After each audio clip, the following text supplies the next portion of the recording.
খবর দেখলাম যে ঋণ খেলাপি হয়েও টিকেছেন ৩১ জন প্রার্থী, অর্ধেক বিএনপির। কি দাঁড়াইলো? এটা তো কোনো ভালো উদাহরণ হলো না। যে স্বপ্ন দেখাচ্ছিল নির্বাচন কমিশন, ঋণ খেলাপির দায়ে প্রার্থিতা বাতিল হয়েছে ২৮ জন স্বতন্ত্রের। ২৮ জন স্বতন্ত্রের বাতিল হয়েছে।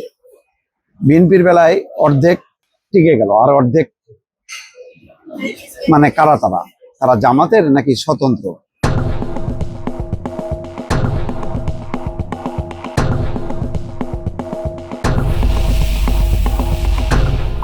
এটা দুঃখজনক।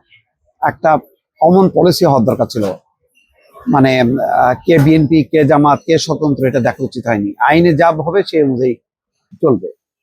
তো তাহলে এটা কি দাঁড়ালো? এখন যদি অন্যরা মানে মামলা করে, তো তাদের ব্যাপারে কি বক্তব্য থাকবে?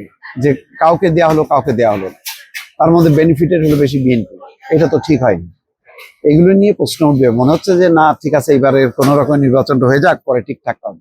একবার ভুলের গর্তে পা দিলে ওই ভুল থেকে বেরোনো যায় না। এটা ইতিহাস থেকে, ঘটনা থেকে আমরা কেন শিক্ষা নেই না, এটা আমি বুঝতে পারছি না। খবরে বলা হচ্ছে, সমকালের খবর, ঋণ খেলাপি হয়েও আদালতের আদেশ বিবেচনায় নিয়ে ৩১ জন প্রার্থীর মনোনয়নপত্র বৈধ ঘোষণা করেছেন রিটার্নিং কর্মকর্তা। মানে আদালত থেকে একটা হয়তো নিয়েছে, ইনজাংশন নিয়ে আসছে, বাস হয়ে গেল। এর মধ্যে ১৫ জনই বিএনপির প্রার্থী, পাশাপাশি স্বতন্ত্র প্রার্থী রয়েছেন ১১ জন। মানে ১১ জন স্বতন্ত্র প্রার্থী টিকছে, বাকিরা অন্য দলের। মানে অন্যান্য দলে তাহলে কম দেখা যাচ্ছে। বাংলাদেশ ব্যাংকের ঋণ তথ্য ব্যুরোর প্রতিবেদনে খেলাপি হিসেবে চিহ্নিত এই ৩১ জন দেশের বিভিন্ন ব্যাংক এবং আর্থিক প্রতিষ্ঠান থেকে ঋণ নিয়ে তারা খেলাপি হয়েছেন। কিন্তু উচ্চ আদালতের স্থগিতাদেশ পেয়ে বাছাই টিকে গেছেন এসব প্রার্থী। এবারের সংসদ নির্বাচনে সারা দেশে ৩০০ আসনে মনোনয়নপত্র জমা দিয়েছিলেন ২,৫৬৫ জন। তাদের মধ্যে বাছাই শুধু ঋণ খেলাপির কারণেই বাতিল হয়েছে ৮২ জন ঋণ খেলাপির জন্য।